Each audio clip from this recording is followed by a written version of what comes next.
I see this hand come down, and I just look up, and I'm like, I remember my eyes are like, I'm in like a fucking, like a one color pink outfit, Lumo outfit, Lumo hat.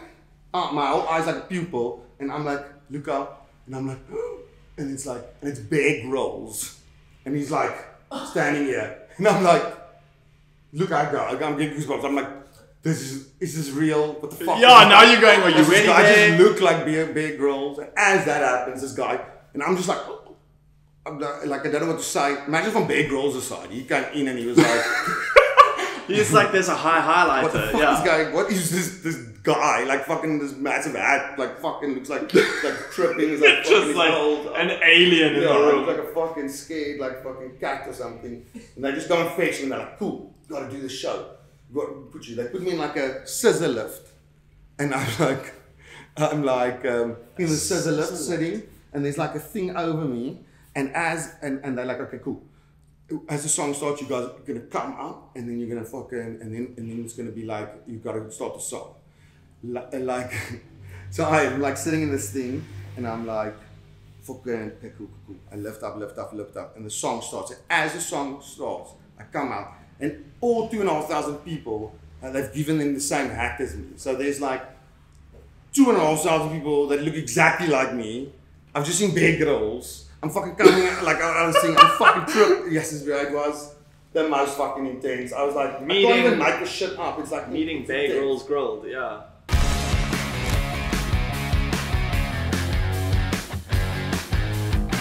What is up, everyone? Welcome back to Story Time. I'm so excited to announce this one this week. We've been waiting for this a while. We have Jack Parow with us here today. Jack, thank you so much for coming in. No, answer it. You'll be like, how's it? It's on silent. It just says open pool. Open pool. Because I have to, my pool's got a stain in the guy said I must open it once every 3 days. So that's my alarm. My phone is on silent, but the alarm's going to take over. Okay. You know how many times that has happened? Okay. That I've been at like a flipping function and everyone's like, choop still. And then it like my alarm goes off. You're like, sorry guys, that's the mold in my pool. Complete anxiety at that. Straight away. Flipping hell. Well, welcome back to the show. Don't forget, please use code STORYTIME10 at FETSAC to get discounts on all items in store. Get a fat sack in your lounge and stop wasting time. Jack Parow agrees with me on this one. I have 2 of them. I love them. I have 4 of them actually. You have 4? 2 outdoor ones and 2 indoor ones. Yeah. Jeez, I have 1. I had the biggest one you can have, but I actually returned it. It's big, because it was so big. I could like it. They actually started making that one. It was too. Like, even they were like, "This is too big." Someone said to us the other day they bought. Oh, it was Siv. Bought a large, and he said it just kept growing. So it kept taking more and more size in his lounge. So he went for a medium, which is what we're on as well. Yeah. I'm on the smalls already. I'm like, you're on the smalls. So one person can sit in it. There we go. Like because the medium is nice. You can sit like 2 people in it. But I've noticed that I rarely sit with someone else in it. No, exactly. And it's like, and that one's like easy to move around and stuff. Yeah. But they're all like amazing. I have one in this exact same fabric. This is like it's so nice and soft. Yeah. Can rub your face against My friends used to, the big one, the people would sleep. Like, I fall asleep all the time in the medium one, Even when they sleep over, they just like sleep on those ones. They like an extra bed. That's the way to go. Pretty much, yeah. Speaking of sleeping over, you just slept overseas for a little while. I did. I was in... How was that? It was good, I mean, I went to go to Mexico on a surf trip, which was super nice. Oh, my word. I went to this town called Iztapa. Flew into Mexico. Obviously it took me like 7 days and 7 nights to get there from South Africa. So I was like Dubai 9 hours, 16 and a half hours to LA. Then I slept there and then I went and visited a friend of mine there, and then flew from there to flipping Mexico City, Iztapa. So it took me like 36 hours or something to get there. I saw in your without stories the overnight. That's excluding the overnight. That's just the flights the and one in LA. No. Because it was a 9 hour, 16 hour, then a 5 hour, then another 2 hours. Yeah, that's intense. Just to surf. Yeah, worth it though. And Tommy Vine's birthday, it was his 40th, so I actually went up for that. He's married to a Mexican girl, so he lives there now. So I went to go visit him. Yeah. But everyone else came from like Europe or the States, so like easy travels. Yeah. And I had to like flip, and I was almost dead when I got there. And also, I had my board bag, and it had like a TSA lock on it. And then America, you know, they're so up in their own like arts sometimes, and they just, instead of like fucking unlocking it and just zipping it open, they ripped the whole lock and the zip off my bag, and just obviously looked at, like, well, now your boards. So now though, and it's not a zip like a small zip, it's like they're all the way around. Yeah, those thick zips. Yeah, so now I can't fucking zip it close. And every time I have to go look for duct. You also can't fly with duct tape. You can't fly with duct tape? Yeah, well, in Why? America. You think you're gonna like Jeffrey Dahmer or something? In America, like, I don't know, they're so nervous about everything. Jeez, so then I have to go flip and tape this whole thing closed every single time. And then when the worst flight of all, on my way back, because then I went to Vegas to visit a friend of mine, Drew, there. And then I was there for 4 days, and then I flew back. And then when I was like, okay, cool, I'm just going to wrap it at the, because I wrapped it every time, so I'm going to wrap it at Vegas. Then I didn't have a wrapping station. So then I checked it in from Vegas all the way to South Africa, to Johannesburg. And I came to Johannesburg, and I'd obviously taped it and stuff. The tape was on nothing left, and there was like a bag attached to it, like a see-through bag with some of my stuff in, and then, you know, those only classic some. ones when you stand and then your stuff comes out like one. Yes. Here's like my washing and then like this. Fresh washing, dirty laundry, toothbrush. Yeah. I must say that everything was still there. Okay, well, So that's rare. It's not in one thing, Yeah. but it was all over the place, but there. Yeah. Because seeing you in LA, I immediately went like, oh my shit, you made the jump to LA. Are you going and like dropping music? Are you meeting with labels? Are you? Because I know we've spoken about this before, and you were like, nah. Okay, I mean, I've got friends there, and I've made music with obviously some of my friends that live there. Dirt Nasty, Simon Rex, and like Mickey Avalon, which is like a really a cool rapper that we've chatted about making something for this new album. And then I've got some chommies around there that live around there. One of my really good friends lives in Venice Beach, so I just went to go visit him actually, just to check in, and he actually came with. So then they also he flew with me to Mexico. Yeah, it was lekker. Vegas was weird though. I'm not a big fan. I love Los Angeles is nice. Venice Beach is nice. Like the rest. Yeah, apparently the rest of LA is a bit of a shit show. Well, it's just like obviously like it's so built to like Vegas is built on what it's known for. So it feels like it's very like a hectic city. So I stayed like a little bit outside the center, but it's like it's casinos and that's where everyone works, and it's just like very intense. Really? And it's like actually like more a desert, so it's like in the middle of like a desert. So it feels like in the Karoo, like there's nothing. It's like just like a weird thing, but in its built. Is that on you saying? Because like you saying you don't like Vegas. Well, I'm not saying I don't like or it. That, I'm like, just saying I wouldn't. 3 days was enough. I had to. I see. Okay. That's enough time there. Because if you like spending time with you away from stage, so. The first time we got to watch you was in Stellenbosch when we came on stage. It's one of the best nights of my life. It was so much fun. All I've ever wanted to be was a rock star, and then you let me get on stage, and I was like, I'm gonna go ham. It's so much fun. I was sweating inside. But you were on there again after that, weren't you? I haven't come on again. I wanted to. Was it only once? It was only once. It was more than once. Oh. I've messaged you saying let's do more than once. But then you never came. But then I never came. It's my fault. But I'll be at the next one. You guys performing House of Machines? Yeah. This Saturday? Yes. Okay. Are we going to that? Yeah. It's going to be so nice. Because Angie's also performing. Yeah, Angie's performing, me, Fokker Police Car, PH Fat. So it's like, it's going to be a... you're a big PH Fat fan. Yeah. PH Fat fan. It's a big lineup. It's a big lineup. Sick, okay. Yeah. It's going to be super nice. Yeah, and I mean, that part is really nice. Like, I kind of think that they've under which is maybe good because it's only 800 people, but they've advertised it.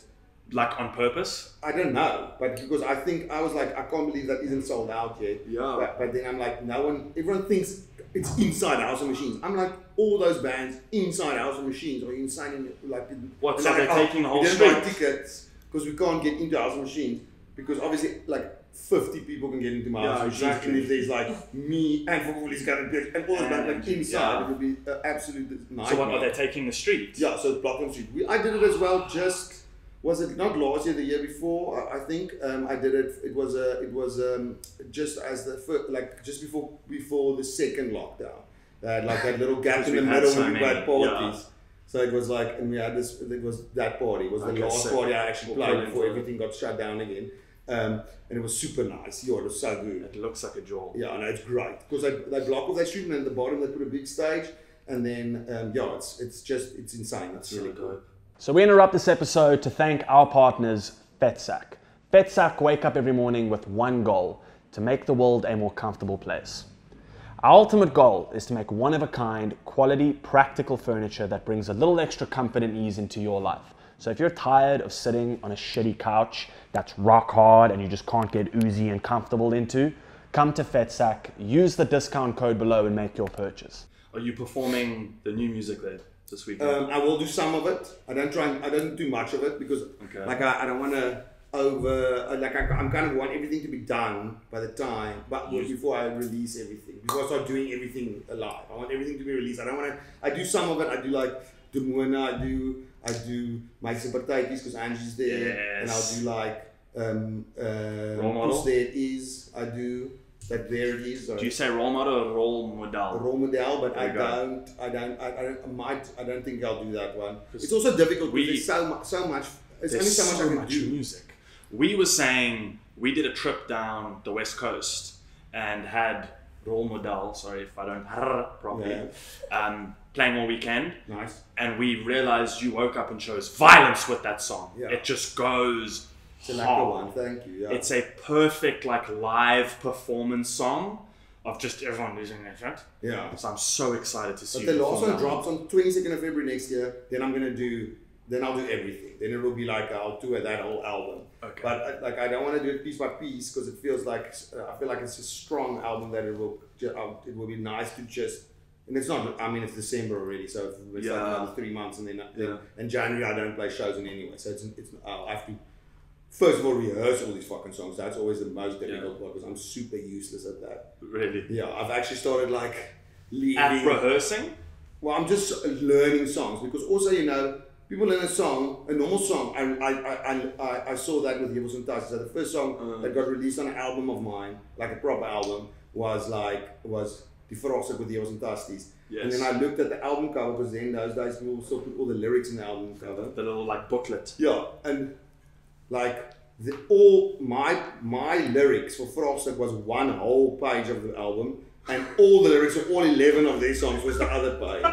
It was just like really? And that's how I realized, okay, fuck, it is a bit. It's I'm a gonna lot. have to look. And then I also went because then I was still writing 16 bar verses. I've cut down from 16 bars to 8 bars on my verses because I was like also realized 16 bar verses is like a lot. Fucking way too much. Yeah. Like, but I feel Role Model I should have written a bit longer, but I might do an extended version of it because I think it's because it's so fast. It's super fucking short because it's like and I feel like it's those two should have been one verse and then another one that long. So I might do an extended version at the end of it. I've solidly cried during one of your songs, which makes no sense, right? So you look super drunk, hopefully. No. Completely sober. Like nice. Your song Party. That is a weird one to cry on. I know. It is, eh? But sitting with the music video, because we in the process for Canada and the whole thing, and it's always just been a gold mine with acting, right, to go overseas. Yeah. But watching the music video for PRTY, it's the best description of being a South African that I've ever seen. Thank you. And the boogie boarding and the skateboarding and stopping at an engine garage and the beers and Gottstein meat and like, all these things of like shit. That was like my whole teenage years into my 20s all the way through. That it's one of your songs that my whole family, my mom, my dad, my brother, everyone is like, I like that. Everyone relates perfectly to it. But that was exactly what it was. We just actually went on a surf trip and then we were like, I was like, why don't we just fucking film it? We get like, and then I can get like a sponsor to pay for everything we got on a Joel. So then So then we got Paul Ward filmed it, like, Sick. and then we just missioned, like flipping got in the car, drove, flipping, Really? and went to obviously Vic Bay was the point. Yeah, you did Neisner, Pazula, or Yeah, we kind of drove through everything and played some golf in George, yes, and like And you guys went to Samola. Samoa. and Samola, we Yeah. played Samola, and then and yeah, but we were based. Vic Bay was our main base, and then Okay. kind of around everything, like just missioned around Sick. to Nice now to for wilderness and to Yes. like all over the place. Yeah. So we were saying before we started rolling in terms of your writing process, it's obviously not a great idea to box you into one certain way of thinking or writing, because I'm sure different songs you think of differently. But looking at something like that where there's this whole grand idea attached to it, what you're doing right now with releasing a song a week leading up to the full album doesn't ever really get done. It's quite a unique way of releasing the album. Why did you now choose to go into this different way of doing it? Well, it started out. First of all, do I start on my nose? No, you don't. Okay, No, I see you no, touching you my can't. nose all the time, so I always ask because I know. Oh, is it me now. touching my nose all the I time? was like- Do I have anything on my nose? No, you're right. Okay, I'm good. Got each other's backs. Both solid, yeah, there we go.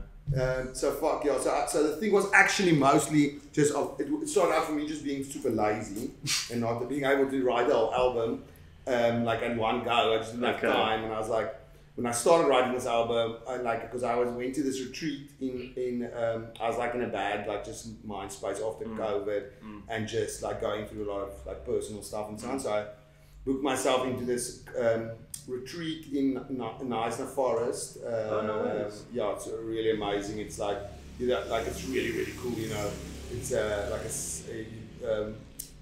so it's just you're the only patient. Wow. And they look just after you. It's like 6 days. You've got like a psychiatrist and a plant specialist and a psychologist. Like everyone's like kind of and you get like amazing food, like a chef, and it's like it's really cool. And you stay here in the Neisner Forest, and you do Wow. San Pedro, and you kind of like and then you kind of build up in sessions and everything, and then you build up to this hero dose of psilocybin or mushrooms. No way. Yeah, and then it's like, and I did 7 grams, so I was like on like another planet. I also realized, you know, I've done mushrooms for many years. You did Like 7 grams of mushrooms. yeah, and strong, obviously strong, super strong mushrooms. Like so, it's like because I like, you know, and I'm also never realized the crazy thing about mushrooms is it's not like booze. If you do it a lot, if you drink get a better lot, at it. you also get you kind of build up a tolerance. Yes. So like to weed or anything like that, but it's like the mushrooms, like I take that amount and it will always I always get the same It's amount. always of that fuck. amount. Yeah. Yeah. So and I've been taking like mushrooms for probably 3 years. Like I've been Really? like taking for a really long time, but not obviously constantly, but like once a month, once every 2 months or so, and then it's obviously become, there's so much like, and it was always just a jaw kind of thing to me. I enjoyed it, or something that I would go and flipping like surf, or I would go into the forest or like Jeez, do like- stuff like just like something that enhanced that I just really Yeah. enjoyed it. And then obviously all these studies have come out now that's That like kind of helps. just shows you how much it actually helps and how much saner it makes you. And then so I was like, and everyone was trying to get me to do this like thing where you go and you where you go like with like 12 other people and you do like a hero dose, and there's some dummy with like that facilitates it, and then you can do it everywhere. There's like everywhere there's places, and there's like she rings like a little bell when if you freak out too much to bring you like back. And I'm like, Really? like first of all, I'm already so fucking like I hate Not. the attention Okay. already. Like it's Okay. like it's weird. I think I've done the weirdest thing for someone who like really dislikes attention that much or crowds that much now. And I think that's also why I'm on the stage and not in the crowd. It's like I wanted to be part of the party, but it was too much for me always being part of the crowd. And so I can't imagine sitting in a fucking circle with 12 strangers like At that level. freaking my brain out. And like my friend went on one and he was like having it was the best time, and he was like, oh, and the girl next to him was having the greatest time of her life. She was laughing the whole time, and then the next morning he was like, oh, you sounded like and she's like, it was the worst night of my life. I did, and she was actually crying the whole entire time. So that's the kind of situation you're sitting in. This wasn't like crying constantly. Because that's gonna make me cry. Laughing. Yeah, but you think she's lying because the cry sounds like laughing. There's no fucking structure to that like shit. I love this one because there's actually like what structure? Oh well, because it's already so unstructured. Yes. Like it's like the most vulnerable place you can be in. If you're like fucking, you are out of control. Because you're not in control of anything. And especially at the end, that it's that classic Matrix like white room at the end, like you go blank and you don't know what's going on, and really? like it kind of like it clears your brain, so your brain works so, because the main thing is like like it's the only, like psychedelics is the only thing that makes like all these different bright parts of your brain fire at the same time. You usually using one side of your brain or the other side, and psychedelics like opens up all that stuff, and it's like that's what microdosing is about. So people are like, they are trying to like make your whole brain fire, but without the psychedelic part of it, so you don't start like tripping. Oh, so you're just triggering. So you're triggering your whole brain, and then but you're not like you're not freaking out. So you can do tasting it colours and and you can shit. do it any time and stuff like that. I see. So that's the thing, and to get that dose for it's like a personal dose kind of dose, and you work through it and you get to a space. But that stuff also, and it's really good for PTSD as well, or like depression and stuff like that. I mean, even now, like there's a really cool documentary or like a series little thing on it that kind of puts it all into context, kind of history 101, and then it's about like the psychedelics phase, and how these were all acid and MDMA, all these things were created actually as for medical use, and then they, because to create this euphoria and to help with all these like things like PTSD and depression and stuff, and it worked amazingly well. But it worked so well, and it became like part of the party scene. Yeah. And then Nixon came with this whole war on drugs thing, because that was his campaign, and so he just banned fucking all of that stuff.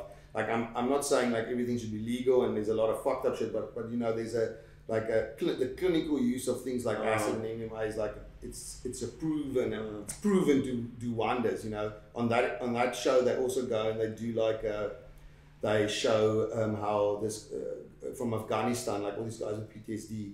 This one guy, the main guy that speaks a lot in it, he's like slit his wrists like a few times. Yeah, eventually like his nightmares got so bad that he stabbed himself in the neck to try and kill himself, and he still didn't die. Like he was just survived all these insane things so he was in counselling and all of it, put on antidepressants, all these things for years, and then he started. And then he was obviously, after all of that, they put him into this. They were fed up, and so they didn't know what to do anymore.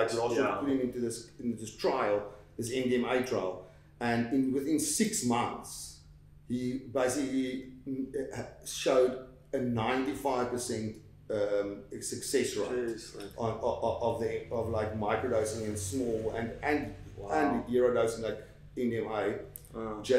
Getting rid of those dreams, getting rid of all that fucking like cleaning out your brain and shit. Yeah. I saw video. It's like, how the fuck do they stop that? Like, how do they ban that? It's on the party fucking. It's because of people use it like recreationally and get too much. But how do you block that from a clinical point of view? But that's why doctors are just now using it. They're not even like fucking listening to the government anymore. They're just like. As soon as the government can monetize it, as soon as they can make money off of it, they'll legalize it. Which is what happened with weed. But it's super easy to make money off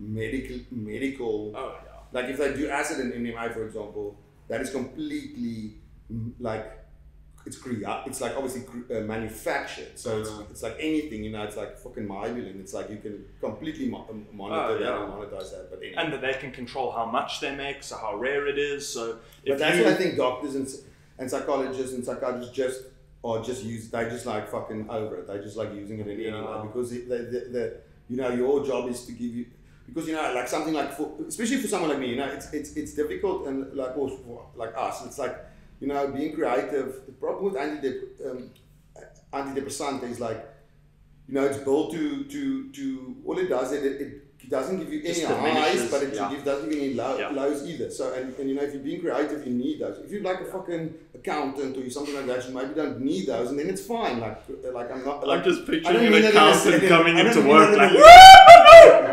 don't mean that in a fucked up way, but you get it. Yeah, like, yeah. And so it's difficult to take. Like, I mean, I've tried it.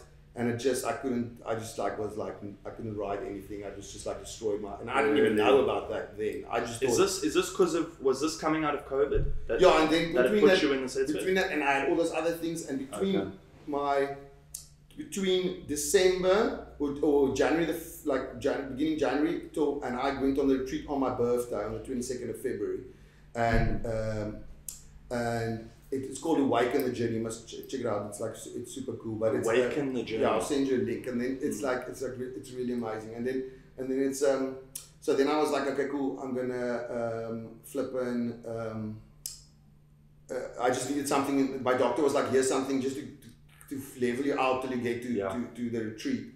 And then it just like leveled me out too much because I was actually supposed to be writing this album then already. This was now in 2021, and then it was, but I was like, I couldn't write anything, so that's why eventually, I'll put in the story that actually the first question was like, that's why I like, and then I started writing at that retreat, and I wrote all these songs, but not on purpose. I didn't go to write songs at all, but you were just there. I was just there. I needed to write, and then I just wrote. And then I wrote the Moona there, for example. I wrote some other super dog shit that I never released, but the Moona was like the most PC of the bunch that I could actually like. People would think I'm fucking insane. So then that album grew out of that, and then obviously then COVID's like, and then everything opened up again, and then I was like touring myself fucked again. So then it was like, and I was just like and I was still not feeling like in the right space to write it, so I was struggling. And then, because this is like a whole process, obviously going through all this stuff, and then I got to January 2022, and then I was like, okay, now it's actually perfect, because my birthday was on the 2nd of the 2nd. So my birthday is on the 22nd of the 2nd, 2022, and that's when I released the Moona, because it's like a strong number, and then like so. And you also directed the video. Yeah. Yes, as well. It's your first, right? Your first time directing. Yes. How was that? It was amazing, but it was really difficult being fucking in front of the camera and also directing, which is very much difficult. But luckily, I had a really cool team that kind of got my whole vision. Sick. So I would say I did it. I don't even know what to call it. I wrote it, I scripted it, and I obviously laid out all the shots and like fucking showed them exactly how it should look, animated it like so that they know how I wanted it to move. But then at the end of the day, you know, if you've got a good cameraman is actually is another one of the directors. A DOP. Yeah. And then I mean, if he knows what you want, then it's fucking perfect. Then you can if you can like execute that vision, then it works. And then I had a really good editor, Janine van Schoor as well. So I had Johan Nel and Janie O'Brien and Ardis, my chommy, all involved, all on camera. Wow. My friend Ilana was styling with me. Like Michelle was helping with all the wardrobes. So it was really like a family kind of a thing. So it was really cool. And then Janine van Schoor is a friend. She did Boepens Vark as well. So she edited this. That was a huge song for you as well, eh? Yeah. That video was super epic because I was like, how the fuck am I going gonna do this? How am I gonna make this video? I can't go and like just get a bunch of prostitutes and pomp them all on camera. It's not gonna fucking be PC enough. Yeah. And then I was like, I'm gonna get views. Download all this porn, and then I'm gonna just edit myself into all the porn. And so my friend Nathan was gonna do it, and then he was like, oh shit, he's got this bike trip, he can't. But Janine will do it. And then I was like, Janine, can you watch through this 100 fucking gigs of fucking porn? Just watch all of this for me? And just get cut like the coolest shit out of it. Just like, I just downloaded these banks of like 60s and 70s porn. Yeah. And then I just gave it all to Story. her and fucking said like, just find like cool shit in there. So she had to watch all that porn. I just sent her on like a retreat afterwards, like a fucking Yeah, spa. she had to go to this retreat in Eisner She Forest. has gone to other retreats similar after that, so I think it might be because It might be because of the amount of porn you sent her. And then I was like, and the video was also crazy because we were in like green screens, like green suits. I was in a green suit, and then I would like her and Jamie, her boyfriend, was sitting there, and then they'd show me the computer screen and they'd be like, okay, you're rapping this line out, and then look how he moves his head from there to there, and then I have to move my head similar because I have to obviously drop my head, my face. Did you have to like?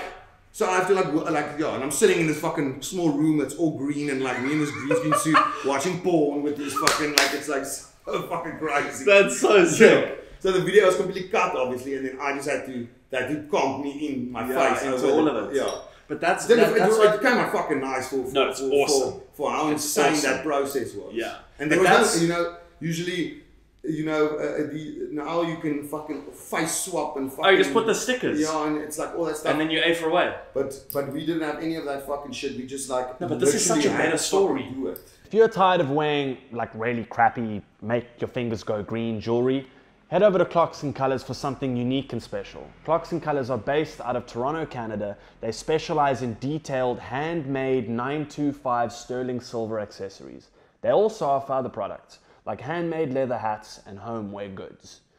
Go to the link below to claim your discount with Clocks and Colors. If you're looking for some high-end quality tees, some quality clothing, use code STORYTIME below to claim yours with Saints and Sinners. We want to thank Saints and Sinners for this one. Great apparel. Kitted us out. Go get yourself kitted out too. Yeah, That's a better story. I wanted to ask you, since you directed that music video for Demon Now, would you ever look into going into TV and film? No, maybe. Because like the ideas you have and how out the box you are to have your creative input into projects like from a distance. But that's what my like. So I mean I do that quite often already with people. It's like kind of more of a like a fucking creative, like a creative like director. maybe that's is kind you of. can call yourself a director. You don't have to worry. But creative, I almost say like a creative advisor. Because I don't want to I don't want to creatively direct the whole fucking thing because it's like so much time. It's so much like there's so much. Not at the moment. I think there's too much happening. I've just realized that I can't give that amount of time to something, even if I wanted to, because I'm playing 2 shows a week, and then I'm still I have to recover from that, and then still have time with my family, and then go back on the fucking tour. So I've just seen I'm more give ideas than really execute ideas. I see. Give idea rather than time. And all time, but I mean just not I rather give the ideas and execute them. At the moment in my life, I don't have too much time to execute it actually. And doing the tours and everything, I found what was interesting. You said earlier, I didn't know this about you, saying that the element of attention, and that it's so interesting that you chose this career, being the kind of person that doesn't like attention. And we were chatting about this earlier in the car. I was trying to think of how to word the question. So it's interesting you brought up mental health and how hard COVID was, and becoming who you are now, because sitting like this is obviously very different to Xander on stage, because you've got to carry this persona that everyone believes in on stage. Let's take this off. I'm overheating in this nice little outfit. It was cold outside, but since the aircon's off, it's getting a little bit. Yeah, there we go. How did your mental health, your idea of yourself, your persona, and your lifestyle, how did you manage that change of now, because arguably you're the most famous person in South Africa? I don't know about that, but thank you. Yeah, no, if you, I could think of 5 or 6 other people to put next to you. If you all walked into a room at the same time, people go, it's Jack Barrow. Yeah, because my hat is maybe my yeah, but you've established this brand that stands out amongst everyone else. And how did that start affecting life, and how did you manage it? Because I find it interesting in acting and everything, not so much myself, but also those around me. You see people struggle and you see people thrive off of fame and attention. And I've had my fair share of up and down. We can talk about any stage, but in music, how did you wrap your head around all of that? Because life's changed quite a bit.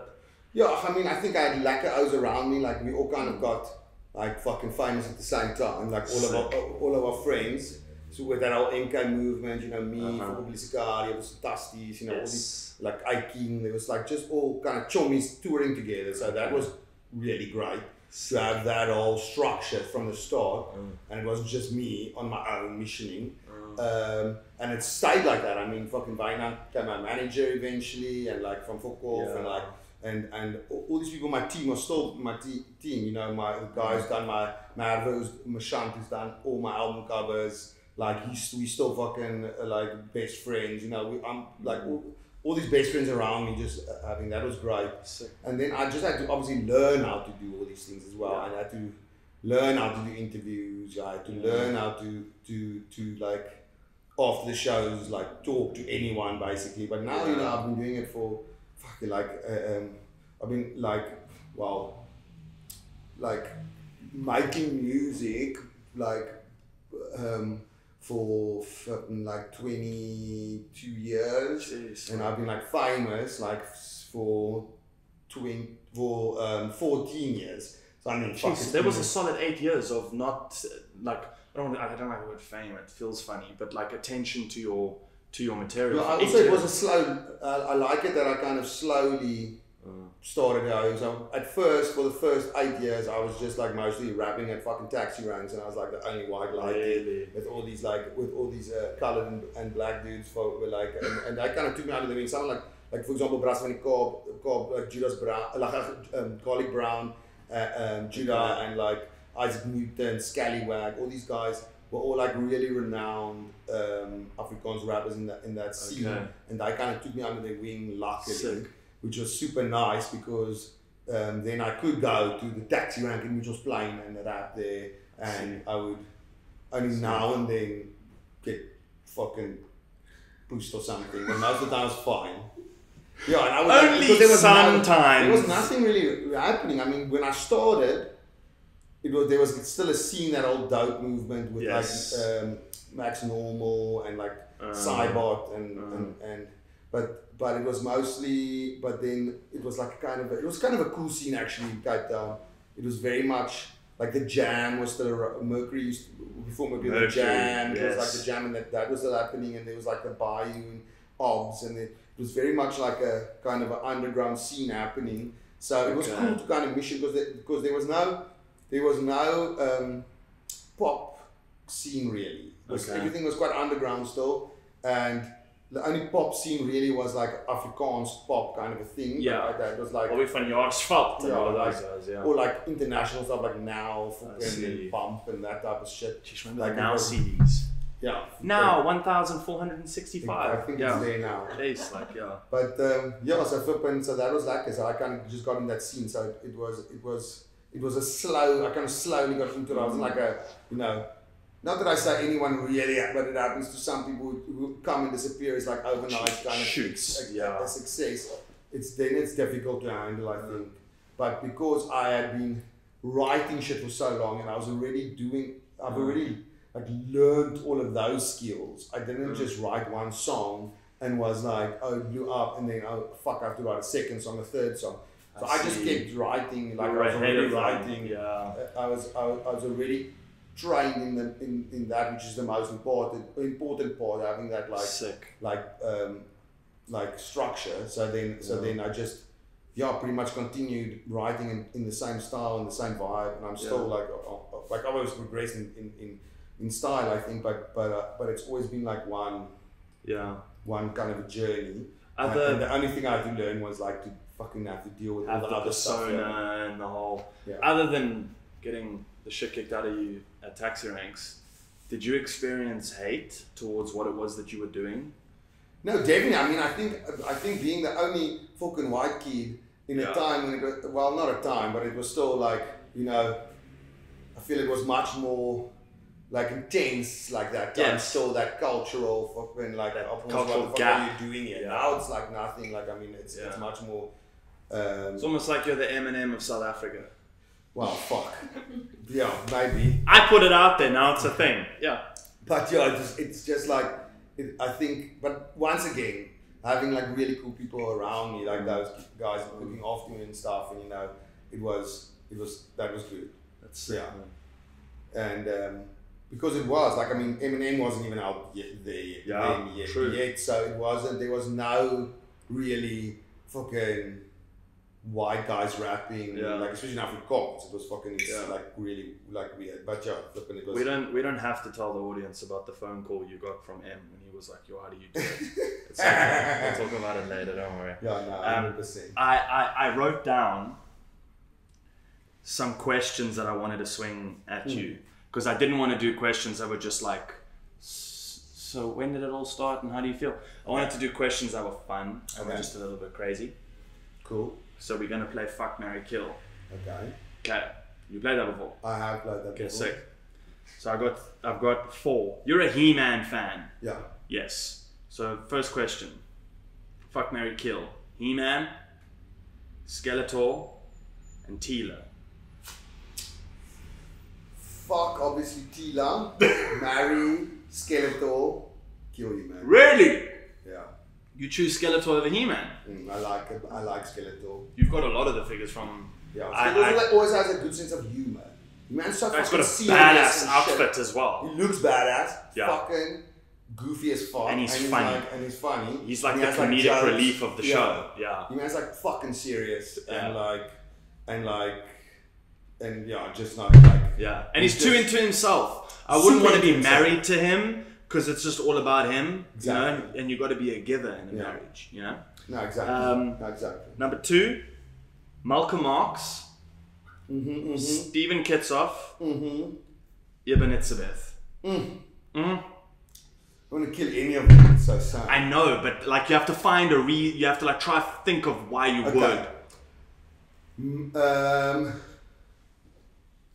Fuck Malcolm Marx. 100% I agree. Everyone in the room was like, yeah, that guy, yeah. And then marry Stephen Kitsoff because I've just had the best jaws of him, Yes, he's so a I'm already legend. down to marry him.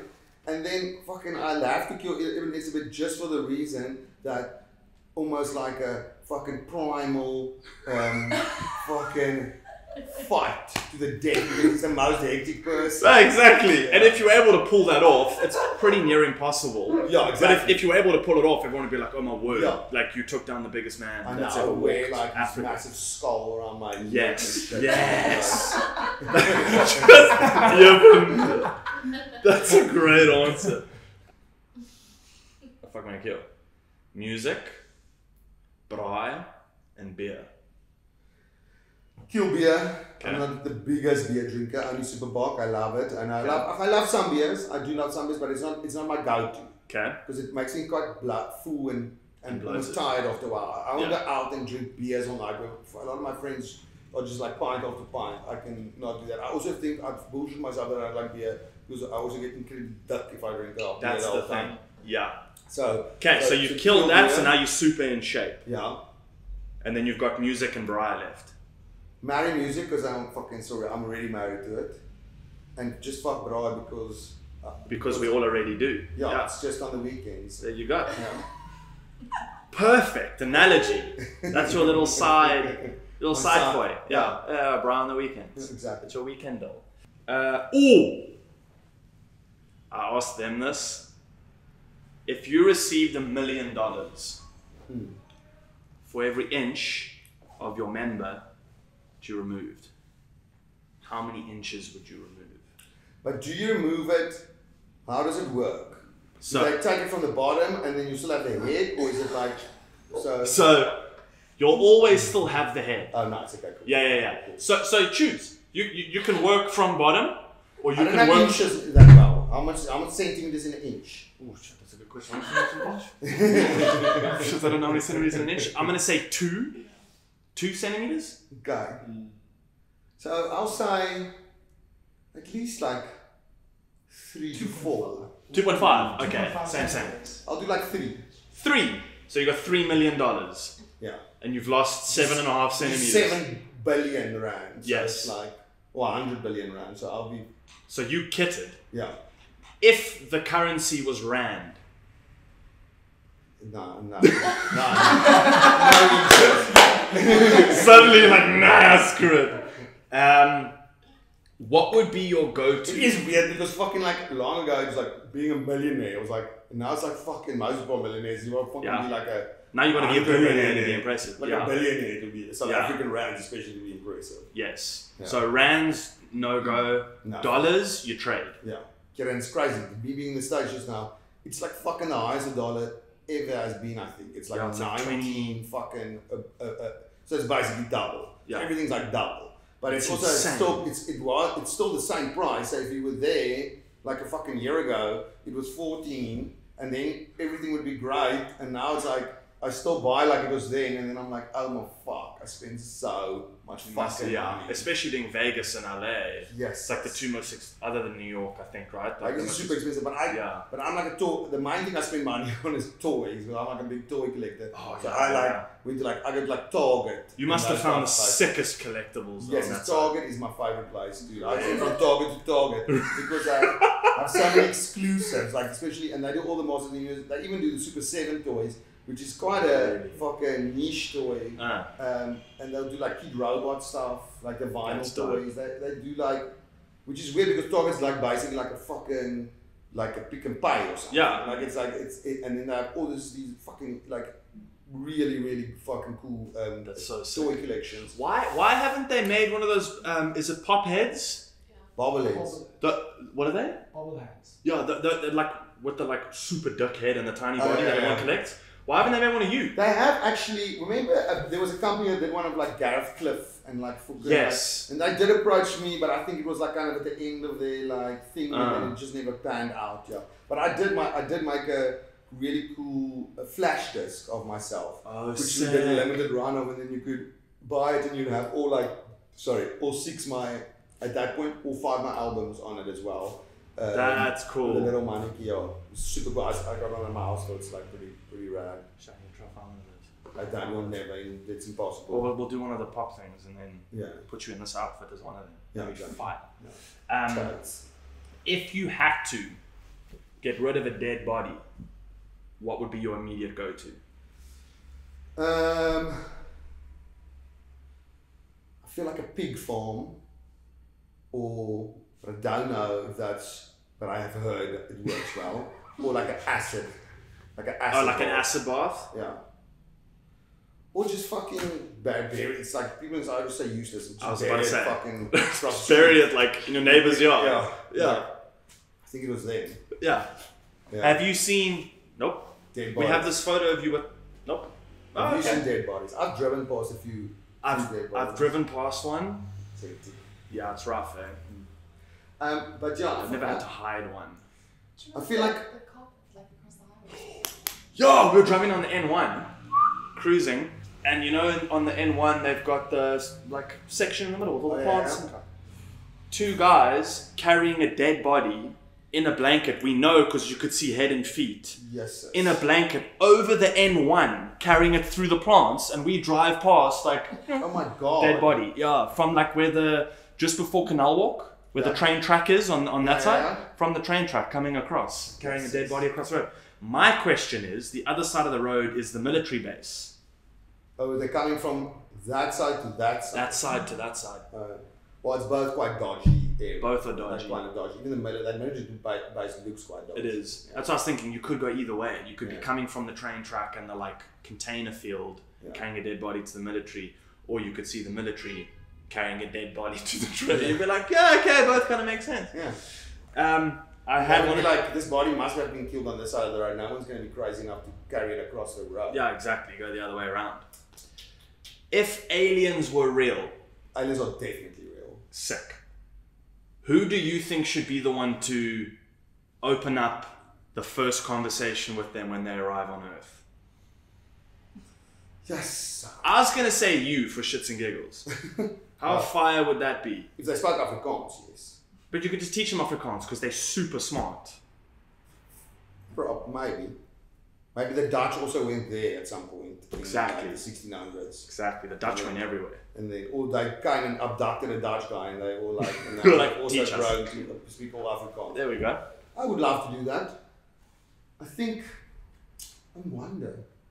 It's a good question, that. Because you want someone nice, but someone also like quite educated as well. Exactly. In a way. Like I think the usual answer would be like Elon Musk. I'm like, that's Yeah, but boring. Elon Musk is fucking like crazy. He is can't one see, of like them. an insane person to talk to him. Yeah. He's fucking amazing, but he's insane. Like it's like you must send someone who's also got compassion and like Exactly, empathy. yeah, empathy. And so yeah, Flip, I don't really know. There must be like a super nice person somewhere that's really smart. We'll just send you for now. Yeah, I'm super nice. There you go. I'm super kind of smart. No, you're not smarter than anything. I think we should do that. I thought about this while I was dumping in public. I was dumping at the gym. Where did you dump? In this road? No, at Virgin Active in Wembley. Yeah. So because we ate a bunch of meals before gym, and you can't go train without like dropping the A kids. bunch of meals. Yeah. I had like 2 or 3 meals before the gym. Yes. When dumping in public, Yes.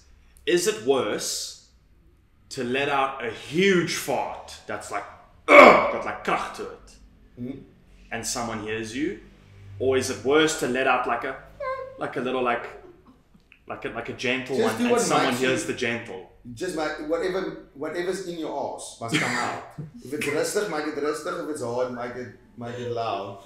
Just let it rip. Because fuck. I fucking travel a fuck shit and fuck Yes. ton. So it's like I can't even be thinking about things like that. I'm just like whatever just got- comes, I just yeah. got it. That's Because what happens. At there the was first thought I was like, because as I said, I'm like kind of shy. yeah, mainsky in a way, and like Yes. not good at that. So at the start, I was like, I'd flush the toilet and then like fart. That's what like I that. do as well. But now I'm just like, fuck it, whatever. Really, I'm never seeing these people again. No, in exactly. my entire life. because there was a guy next to me.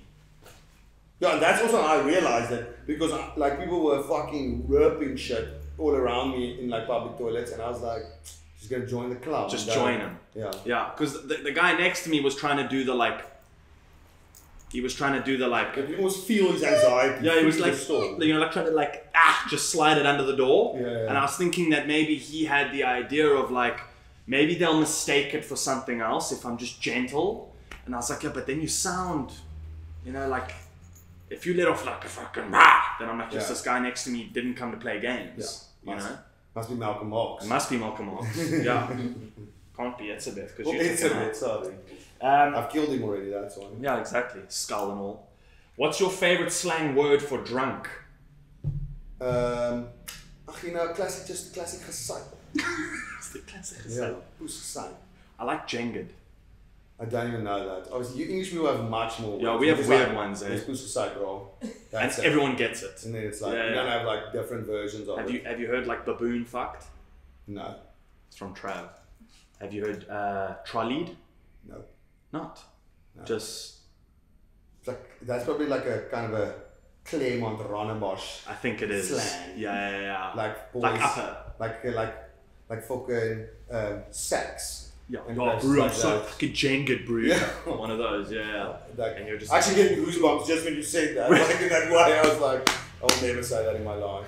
That's your favorite kind of people. Yeah. That's who you make music for. Those people that send the voice notes after they've like someone's fucking fucked a hockey teacher and Uh-huh. they're like saying this like bro nah it's just this fucking Yo, bro. there by the fucking quad and Yeah. that's They're my favorite people to hear get into fights. yeah It's fun because like Afrikaans people don't talk. You just done. Yeah. You didn't know it was coming. My family, it's so better because you have It's to much do that. better. You learn that early in life and Yeah, someone yeah, else pushes you Out in like, the northern you must suburbs? first eat before otherwise they're gonna fucking eat you first. Yeah, no. You swing fast and hard. That's the rule. That's the rule I was taught. Like now then I did a boxing thing also. I Oh, did you this did charity box? thing and then I learned like this trip Mexican. switch vibe. Yeah. Then Yeah. Because like a few times and I've done it out of good Samaritan, being a good Samaritan. Like I've been like I had like people causing cuck at like the merch stand or where I'm signing stuff and then I know these bouncers are gonna fuck them up and I'm gonna break their fucking jaw probably and then and have a really shit day tomorrow. And then I just So you just do it for them? Sleeping tablet. Just No, I'm joking. I'd never do that. That's horrible. Yeah, you don't seem like a fighter. No. I'm literally not. I'm not bad at either. fighting. I don't dig it too much. Craziest on tour story. Oh, that's so many. I don't know which one to tell you now. A recent one. Ooh. I don't know if I should tell because I have to work with them still and they might. So I did this thing. I'm going to know as little as possible names in it. Okay. But so I played the show in PE. In East London. It's a biker rally. Ooh. And I was chatting to this dude in the backstage, this guy from the fucking Hells Angels. And he was like, and I was like chatting about exactly what we were chatting about for some weird reason, like because I had mushrooms with me, and I was like, that's it. And then I just watched that History 101 thing, and I was like, oh, this guy, PTSD, MDMA, and I've never done MDMA in my life, so it's like I'm kind of excited to try it at some point, like obviously in a fucking normal situation. Yes. So I can gauge it and not just like at some random fucking bike rally. And he was like, I've got some MDMA for you. Sorry, I was gonna. Is this alright, yeah? And he was like, I've got some MDMA for you. And I was like, oh, thank you. I'm gonna keep it for later. Like I still have to play a show. Yeah. I'm gonna like take like some random biker dude's MDMA. And then get on stage. And and it's like it was like a capsule full. And then which someone afterwards told me, you just take like, they'll put like he told me like, put a little bit on your finger and then lick it and like, go and take it through the night. Jesus. So then I was like, act like I'm gonna take it and I'll throw it away. Anyway, so the night goes on, I party, but the next day I have to fly to this corporate event at this place, and then I land there and kind of, I do rehearsals for like 3 days, but I have to do the song that I wrote for it. Oh, boy. And so I kind of, I go to, it's like, this is like I play there the Saturday night, so Sunday I get there, I chill, and then the Monday and Tuesday's rehearsals, and the Wednesday is like this flippin' convention that I'm playing at, and I have to do the song, and I'm a surprise, so I have to stay in my room the whole time, kind of, because no one knows I'm there. And then the morning of this show now, I'm like, okay, I'm going to go to bed early on Tuesday night, I get up, I flip and go brush my teeth, take my vitamins, I've got like a headache, take a Mylan, I go to breakfast, have breakfast, I'm sitting with this guy, chatting with him, flipping about, actually really, once again, about like flipping, he was in a lockdown, his parents passed away, and he took like MDMA, and it helped him and all this stuff, and I was like, I still want to still take it, and I'm like, at some point I'll take it. And then I get back to my room and I have to do this video for like a show. And as I do it, I get up and I do this video. And I'm like, fuck, did I stand up too quickly? And I'm like, yes, it's like, wait, and it doesn't want to go away. And I'm sitting and I'm like, yo, it feels so hectic. I can't. And at first I think I'm like having a stroke or something. I'm like fucking straight away, like completely sweating my whole body. When your body goes cold, it's the worst feeling when you're like sweating, scared like, of something. I'm super wet, like I'm straight like sweating completely. So I'm like, I'm fucking tripping. Like this dude spiked my drink. Must have, because I put my orange juice by him and I was talking about MDMA, and he was like, and so I was like, he must have spiked my drink. So I like messaged him because I got his number and I was like, bro, did you fucking spike my drink? I have to go play a corporate now. Did you spike my drink? No. And he's like, you'll never know, smiley face. And I'm like, fuck you, bro. I have to fucking play this thing out. And then he was like, and then he realized I was being serious and he was like, no, bro, I didn't. I swear I didn't. And I'm just like, bro, I'm fucking tripping out. I'm like, fuck, I don't know what's going on. I'm like freaking out. And he's like, oh, where are you? And then I just put the phone down. And then I'm just like, I'm tripping. I'm like, and then I put 2 and 2 together. I put like that capsule because I didn't have anything with me. And I didn't want to just throw it on the ground or something. And I wanted to put it in my pocket because I was scared if it breaks open, it like open. Yeah. So I put it in my Mylan fucking holder that I had in my pocket. So obviously, brushed my teeth. I didn't even look because there's fucking, I can't, like, I think there's only Mylan's in there. And then I swallowed at 7:30 the on whole Wednesday fucking morning, that whole MDMA capsule. So now I'm like tripping my fucking shit off. like I'm fucking high as a kite. I'm sitting in this room. I'm not allowed to get out of this room. And it's like a really small room because like all the obviously big heads are staying in the main hotels and shit. There's like 3 hotels in the space, and then I'm staying in the small one, or in just a like it's like kind of tiny room, but I can't go out. And I phone my doctor. I'm like, bro, I just spiked myself with like Just spiked myself. He's like, why? I'm freaking the fuck out. And he's like, just get water, and you just got to go through this. I've taken psychedelics before, so I was like, I'll just sit. So you know what's coming. You just weren't expecting. I just got to move through this, and I got to not have any bad thoughts keep coming to me. When bad thoughts come, you got to move through this. Because I still got to do this fucking corporate thing, and I'm doing a song that I've literally just written for it. I kind of was already struggling to do it when I was sober. Now I have to do it and kind of saying fucked still by that point. That's like 3 hours later, but I'm still like going. So anyway, so I sit in this room and just like put the aircon on. I didn't even put the TV on, music on, nothing. I just literally sat in the bed, and then I kind of had like a good hour of nice. That also that guy like kind of went to the front desk and was like, my friend is freaking out. This guy's food poisoning.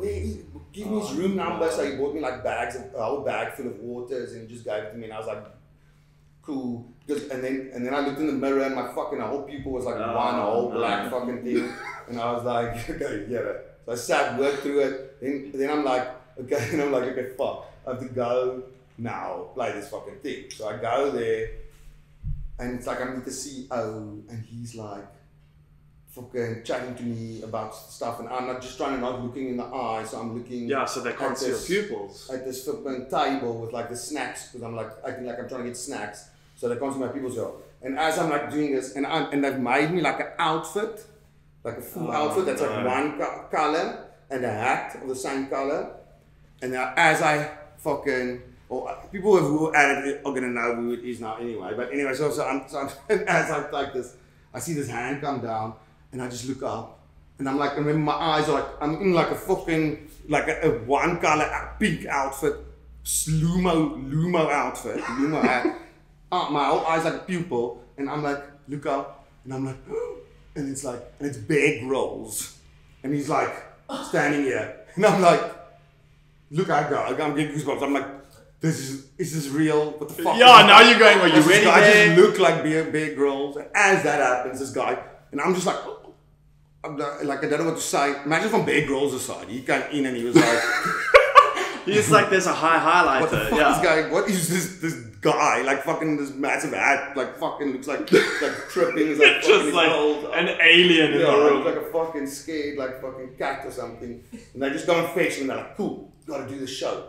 They put me in like a scissor lift, and I'm like in the scissor lift sitting, and there's like a thing over me, and they're like, okay, cool. As the song starts, you guys are gonna come up, and then you're gonna fucking, and then it's gonna be like, you gotta start the song. Like, so I'm like sitting in this thing, and I'm like, fucking, okay, cool. I lift up, and the song starts. And as the song starts, I come out, and all 2,500 people, they've given them the same hat as me. So there's like 2,500 people that look exactly like me. I've just seen Bear Grylls. I'm fucking coming out, like I was saying, I'm fucking tripped. Yes, it was the most fucking intense. I was like, I can't even make this shit up. It's like meeting Bear Grylls grilled, yeah. And it's like, and then fucking just everyone looks, like I had no idea that they all looked like I had the same hat. So then I came out, and I was and just they're like, he'll love it. And you're like, yeah. No, they did. Till I came up, I didn't know that they all would look the same. So as I come out, for the first time when I started rapping, and I had to concentrate on his lyrics, also everyone looks like me. Yeah. Then I just had a headache for like 3 days after that. Well, did you perform the song? Did you get through it? Yeah, I got through it. Oh, bulletproof. Yeah. Aced it. So, and then obviously afterwards I told them all, listen here, I was fucking up. Yeah. Once you did a good job, you were like, listen. Yeah. Then I was like, I did it. Jeez, like, yeah. Have you ever gotten to a point like that where you actually couldn't perform? Never. I once had like, I played Plate Rage and J-Bay Rage in one night. Yes. And then which I've done a lot of times. I play like 10 o'clock and then I play like 2 o'clock at Plate Rage. So then, but then I got food poisoning in J-Bay, and they took me to the hospital, and I fucking went on a drip to just stop me from puking and shit. Then I played the J-Bay show, And I was sad. I put so much medication. I actually remember fucking like kind of falling asleep in one of the songs. Really? And like, but I got through the whole thing. Didn't fucking fuck up much. And the kids were obviously so fucked. I was just like, Exactly. It's the perfect place to do that. They took me back to the hospital. Then they pumped the opposite into me. And then they pumped this thing into me. And this woman said, Shane, bless her heart. She was like, so scared. And all my friends are there. Like, that was actually, I think, no, wait. I think we shot some of the stuff at PLDY on that trip as well. And then, yeah, I'm pretty sure it was. And then, so then eventually we, so then I go back to the hospital in J-Bay, and this poor Tani and everyone's freaking out there around me, and they're all like thinking I'm fucking dying and shit, and they're all also super drunk now from the J-Bay show. They all fucking have drank a fuck ton, which makes it worse. Yes. And I'm like fucking I'm like so fucking fucked. I'm like tripping and dehydrated and shit. So she says, okay, she's gonna put this thing into me, and it's gonna be like, she should do this through my system for like 3 hours, but she's gonna do it in like 15 minutes. And I'm not allowed, if I go to the next hospital, I'm not allowed to tell them that she did it so quickly. No. But I fucking need it. Like, you know, fucking the other day I saw the same thing because my guitarist got food poisoning, and then we had to sit there for 2.5 hours with the doctor. She put that through me like fucking strong. Yeah. And then and I remember and then everyone was like outside like waiting for me, and they're all like fucking still like smoking and like having like fucking just, and I come out because they tried to make me puke inside because they obviously want me now, they've blocked me now, they want me to want just everything bring it up out. and then I can, and they just couldn't get me, and they were like, okay, cool, she's gonna put this thing, and then I must go. And as I come out, I just all of a sudden, just like in the movies, like projectile vomit. And my friend my one friend Marv, his dad's a fucking oogarts, like an optometrist. And he gets out, he bosses out, what are you doing to my friend? I come from a family of doctors. He's just like name dropping to try out. He's like acting like he knows what the fuck. Anyway, so then we go to, and then they put me in the back of my bakkie and fucking drive all the way to Pledrage. And obviously my management is on fucking the phone with Pledrage being like, I don't know if he's going to be able to play. He's like fucking out again in the hospital and etc. But he's on his way. Get there. And obviously as I get there, because basically the thing she put into me is like 100 Red Bulls as well. Like, so I fucking, as I get there, all that shit kicks in, and I'm like stage diving. I'm like fucking out of the world. Just like the most energy ever. And then I obviously fucking, then afterwards I'm like, fuck, this is what happened, and etc. And everyone's like, fine, I did the show, everything's cool. And then I just crashed, like obviously. Oh, that's like a 5-day sleep. I was like fucking, fucked, I'm so impressed. But I mean, that is what I'm saying. I always fucking play. I think it's the Afrikaans Jew in me. I'm like, not paying back the money. I'm just go. I'll just get me on the stage. I'll do it. The Afrikaans Jew. Perfect combination. The only play I ever didn't play was when I had I got measles. Ooh. I think my system was so down that I actually got, I think it's measles or because that's why I got some scars here as well from that still. Because I got it at quite a late stage, obviously, in my life. Again, for the second time, because I just think my system was so fucked. Because I wasn't used to it. And I went, the fuck up is, like when Kudos Eka kind of dropped, I went from playing one show every 3 months to playing one show every 3 days. And, it was also it was quite crazy because I would like play fucking Durban on the Friday and then Holland on the Sunday, and then fucking Russia on the Wednesday, and then fucking have to fly back and play PE, and then fucking, and eventually I started putting me, like I started doing these, it was these salt baths where you lie in that, so it like floats you? 6 hours sleep in like 2 hours, and then I would just like sleep in these pools, like no way, really? Yeah, it was hectic, fuck, it was super hectic. I was lucky quite young, so I'd fucking, now if I do like that now, it would be a fucking disaster. Jeez, I didn't know I still you do did 2 Russia, shows a week now, but at least it's only 2. Like, I mean, I was doing like 4, 5, 6 shows a week sometimes. So you can smash a Friday, Saturday rest. Yeah, now I'm like Friday, Saturday. Sometimes I'll play Thursday, Friday, Saturday. If I'm going to an island, I go for 2 weeks and I play like all the shows in that space. Instead of then I was like, because Coolers Eka was also #1 hit in Ireland. So it was, like it was the same fucking thing as here. So I was like, they wanted me to play there constantly. So carry the so, energy. So it was like, I was, as much as I was getting booked here, same amount I was getting booked there. Jeez. And having to figure out, and at that stage, I was also just like, fucking, like I came from, like I just finally I could fucking buy like a big TV, and like I bought all my friends PlayStations and shit Sick, like that. man. And I was just like, fuck, I'll play all these shows, just fucking book me, I'll do it all. Just money, yeah. And fun and seeing the world and shit. Yeah, like obviously for I don't sure. sound like a crazy fucking money hungry motherfucker, Yeah. but it was an added benefit. But yeah, then so it was it was just really lucky. It was fun. Do you want to go back to Russia again? Why? Did something happen? Oh, no, we had 50 minutes. Oh. Thank you. I thought I must go back to Russia, Yeah. start from Russia and tell it all again. No, I'm saying, do you want to do that again? I would love to go. Russia was fun.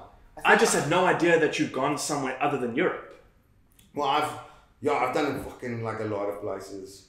I've also done like random weird places like Hong Kong. And That's like, sick, fucking, though. like so it's, Does everyone sing along in Hong Kong? well, there's obviously quite a lot of expats there. Like Okay. that's all a nice little rhyme there. Everyone's singing along in Hong Kong. Like there's too many bicycles in Beijing. Like Where's your notes on your phone? Fucking thing. Where's your notes on your phone? Right here and now. I'll wait for it the next performance. Yeah. Okay. No, but it's yeah. I'd love to go. I like Europe. It's fun. Yeah. I know I've been to the States a few times, but it's too dense for me. Like Really? that like time change and that. And the cultures are so really far removed from ours. Yeah, I don't mind that as much. I just think if you want to break it in the States, you've got to move to the States. When Europe is very open-minded, like I love Europe because you can go there, you can tour there, you can come back, you can tour again, and the support stays there. Where the States, you kind of got to constantly be touring. They so easily forget. They're such a like a what do you call it? They throw things away quite easy. Yeah, like easy come, easy go, like constant. Yeah. Where Europe's a very supportive market. That's why most of these big old bands are still touring Europe because people like support music there, which I love about it. You can walk around the streets and you walk past the bar and like Wu-Tang will be playing there, and like fucking next bar is like fucking whatever, like fucking Bob Dylan is playing. But it's just like there's always something happening. There's always music. Yeah. And I think that's the main. A lot of Europeans that move here also kind of miss that a lot. I was speaking to a French couple that lived behind me the other day, like last week on Halloween, we had like a street braai. And then they were saying that's the biggest thing they miss here is like that there's not that much different types of music. There used to be like a blues bar and a fucking place to go, like drum and bass and rap. And now it feels like everyone's just kind of putting DJs into places so there's music and then play what's trending. Yeah, and then just fucking like try and sell as much booze as possible. It's like there's no more live venues. It's fucking like the only people really pushing it in town is still like a place like House of Machines and still trying to push live music and there's not a lot of like really cool live venues in central town. So I kind of miss that. It's a kind of a sad vibe about it. And but I mean, I think that hopefully the trend will change again. People will start like demanding for like live music and stuff. Yeah. Jeez, I love live music. The last time I went past Aces and Spades, which I think now is closed, they had Black Cat Bones performing, and I love Black Cat Bones. Yeah, they like one of our drivers on the Kissing booth played it for me in the car, and then every morning he picked me up, he put Black Cat Bones on, and I was out to Settenbach. It's so good. And they were like climb the rafters and jump off stage, and the whole like proper rock and roll performance to it. That was the last I saw. It's in Joburg. It's a lot like it's just in Cape Town. Oh really? Is Joburg a big live scene? That's why I'm fucking just like there. I'm really in Joburg, Pretoria. Really? Most of the fucking year because it's like that's where like live music still. There's a lot of live venues.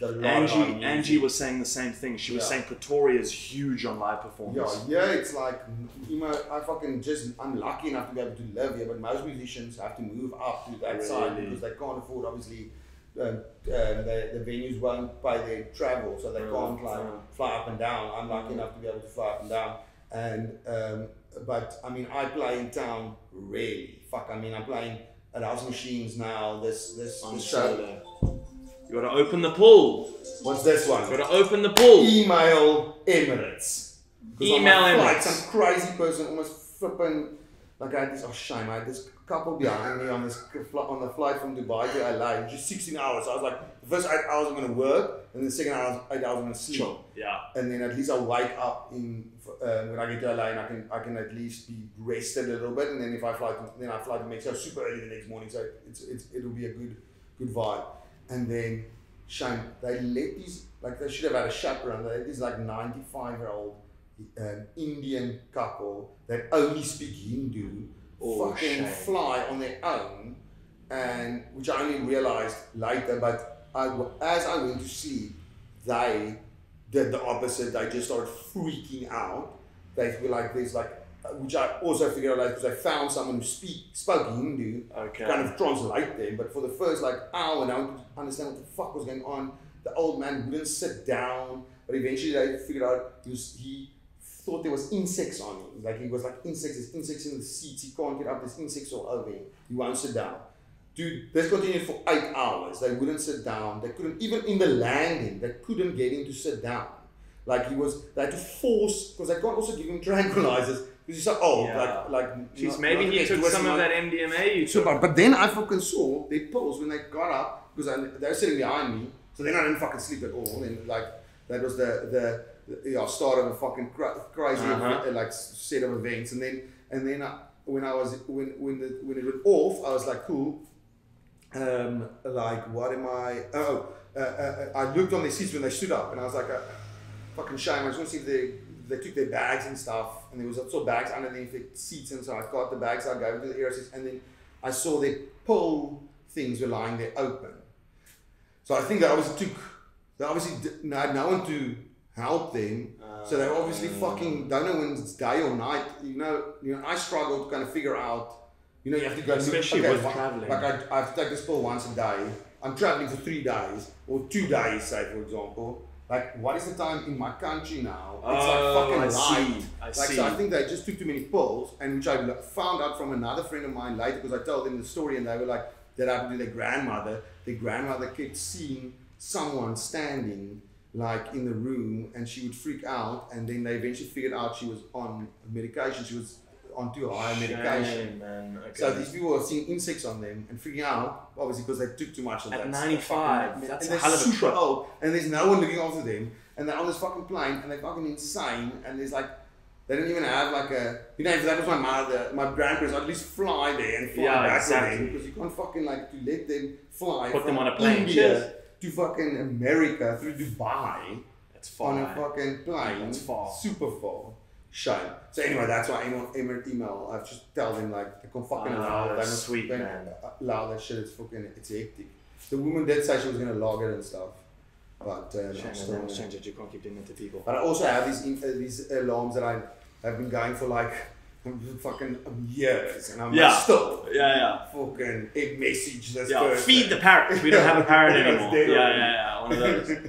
I have one last question, and this question can stand for a while. Okay. You don't have to answer it. Okay. It's a yes or no question. At some point, I'm going to design something that you're going to give input in on. Okay. And we get a tattoo together. Yo, that is a strong one. It's a very strong one. You can design it too. Anything of your choice. Nice. Anything you want to do. I was like cool lines. I write all And we my do it together. own things, all my own handwriting. Yeah, I've got a couple you can't see though. Me too. I know you've got the leg filled, and then you've got both arms. No. Just my one side. Just the one side. Okay. I'm planting the seed now. Okay. So in future, You must do it. when you see me like So jump out of a plane with the rifle, and you'll be The like, tattoo gun. that guy's cool. Yeah. Then we This was have a planned. memory. Yeah. Don't shoot him. It's planned. Yes, exactly. You'll be like, that's a sick idea for a tattoo. Yeah. I But like we'll it. float it now and then we leave it. Okay, nice. Yeah, put it out there. I already have an idea. We can put that yin yang on us. That weird little There we three-eyed go. alien. We must actually try this. Keep it, it's yours. You must It's have mine? Yeah. Oh, thank you. It's nice, eh? Cheese. This is my wine, guys. It's amazing. It's got 2 taps. It's the first one in the world to have 2 taps, 2 bladders. So if you go to a draw and you want to drink white wine and the other one wants to drink red wine, got you sorted. Got you sort, my bro. Because you know, that was my It's a problem. solid packaging as well. And it's 2 taps. So the tap comes out this side for the white, obviously, this side for the red. 1,5, 1,5. Because I was always like, I didn't drink that much wine, but I was always like, you know, it's cuck if you buy, like, so this is 3 liters. So that is 4 bottles, okay? So if you want to go to a draw, Jeez, like. now you're fucking walking in there like an alcoholic with 4 bottles of 4, clink, clink, clink, clink. And then it's like fucking relax, bro. Like you're Yeah. just having a light dinner. You don't have to go that So hard. if you're playing with the box, then everyone's like, oh, okay. Then, And it's so pretty. Everyone's like, yo, I need to get yeah, involved. It's obviously really nice looking. And I then really dig it. But it's also like, you know, so the fuck up with like having it just red, like a 3 liter red, is you might not, never finish the whole thing. Never. And then it's like, it goes to waste. Because, you know, you leave it outside or so, and etc. But I really have realized that, you know, after doing this, and it was just like a funny idea we had, and it was like, after doing this, it gets finished. Because, you know, you're sitting at a party, someone wants to drink red, the other one, there's some people who want to drink wine, so then this gets finished, and there's really anything left. You know, I just had braais at my house and stuff. You know, it's like already I see it, I kind of test it out. Because I mean, it hasn't been out for long. It's available on heeltydspeeltyd.co.za. Check it out. Heeltyd Speeltyd Wine on Instagram, or just go to Jack Barrow with 1 R and get it. So it's online, and then it's also moving into. It's into some spas, it's into spa in Stellenbosch, spa in Paul, it's gone to like the spa I've obviously got my hookup with the spa people now. There we go, And it's going to in Humansdorp, and then it's also just like kind of slowly spreading through everything now, so I'm super happy, and it's been really well received. Like the main reason we didn't go into all the shops from the start is we literally could not produce enough, because you know, it's not like a brandy or a whiskey or something like that, where you just fill it from like there's so much, you know, because it lasts so long, you know, something like a brandy, they can keep in fucking vats for like forever, and a base brandy, so it doesn't become like they can keep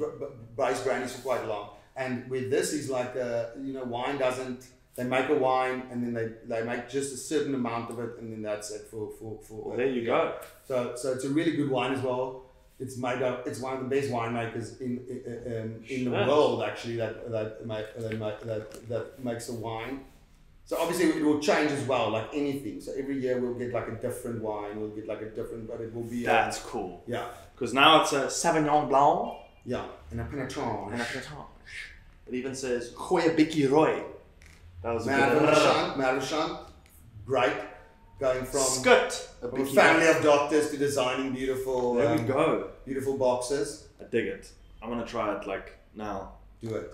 I'm going. You're back into the drinking, so do it. Might as well go. We're back into the drinking. I might as well drink good stuff. You see. Also, your latest album, you're dropping 1 song at a time. Your EP Role Model is hands down. It's so awesome. You know what's weird? It's my go-to weekend like jaw music. Nice. I love it. Because you know what the crazy thing is, why my album is being released also, that every time has all the songs on, because they said we can waterfall it, which is almost like you add a song and it just comes underneath it. Yeah. And then when it actually did it, they said, oh no, wait, they can't do it. So now we have to release every album with all the other songs. No, but it's working. Yeah, so it looks like that. I mean, it's doing great. It's got on Spotify, like already like well over 1 million streams. So I'm super happy about that. Yeah, it's like it's flipping. It's doing great. Yeah, it's obviously called. Eventually, it will be called the Evangelie van Goeie Tye, the Evangelie van Goeie Tye, which is the Gospel of Good Times. That's cool. Yeah, and every song covers is so sick. And every one is a song. So it's Psalm 1, Psalm 2, Psalm 3, Psalm 4, Psalm 5. So it's actually psalms, but we can't like the streaming service is so hectic, but you can't put in something if it's not in the song. So yeah, you can't say Psalm 1. No way. If you don't sing Psalm 1. Yeah, it's like a whole flipping thing. So eventually what I'm gonna do is, the plan is, which will probably happen at some point, is to do an actual song book with all this lyrics in on the one side, and it's like looks like a classic leather-bound song book. Sick. And then with it like with the notes and everything, and then do like images of like crazy, like just that goes with it, but in like a black and white kind of like no, it goes with a song. So like black and white, like almost end of the world style, like drawings, like so that's my whole plan with it eventually, like to release that show, and also do music videos for all of it, and which is this year has just been like, it was supposed to be already done, all these things, but it's been such an intense process with touring, and every month, because you know these songs aren't written yet, so every month I start with a new song, so it's not like it's not all done. So it's but what a cool process to push though. Yeah, it's like a weird, like someone said it the other day, it's like a weird time capsule for me, because it every month I'm in a different vibe, and then I just write in that vibe, and then the song comes out in that vibe. So it's like I can almost look at how my year progressed. You know, first was the Moone, I was super dark, and then I wrote that, and then I kind of got out of that darkness, and then the next song was Alles is Pile, which is like everything's cool. So then it's like, so it's kind of like just how and then like and puff, puff. So it's like, good. Yeah, so flipping, so it's kind of cool for me that it's gonna be. I like the process so much. I might just continue fucking doing it and just like it's awesome. Continually releasing songs every, like maybe not every month, maybe every 2 months or so. Yeah. Because it is quite hectic. It's a lot. Yeah. But it's working. Nice. And you're killing it. Sander, thank you so much for coming in, man. It's such a pleasure to have you here. Thank you for bringing wine in. Nice. Superbock in. I'm excited for the next song. The music video, Demon, is incredible. Well done on that. The next one is outstanding. No one knows what the next one's called yet. Ooh! Can you say it? Yeah, it's called Scotty Doesn't Know, which is like... Scotty Doesn't Know. The rip of Scotty Doesn't Know. That's brilliant. Are you on the music video yet? Do you have the idea? You know what you're doing? It's like a song about like at the barge, or just doing like a fucked up shit, and your like a wife or whatever that doesn't know, Scotty doesn't know, like with coffee. Sick. Okay, that's my dad saying, "Don't tell mom." Yeah. Whatever happens, don't tell mom. Don't tell Scotty. Exactly. I love that. Thank you so much, man. It's nice to have an album from you, birthed out of a mushy trip. Yeah. Straight. I dig it. Yes. Thank you so much. I'm gonna try this wine. Does anyone want to try the wine? Yes. Yes? Yeah, see? Oh, you guys are so difficult to convince. Yo, we chatted long there. I like it.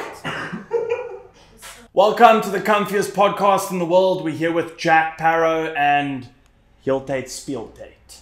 The only double wine purchase that you could ever make. Taps on both sides on the most comfortable couch in the world. Thank you for coming in, bro. Let's try it. You're sick.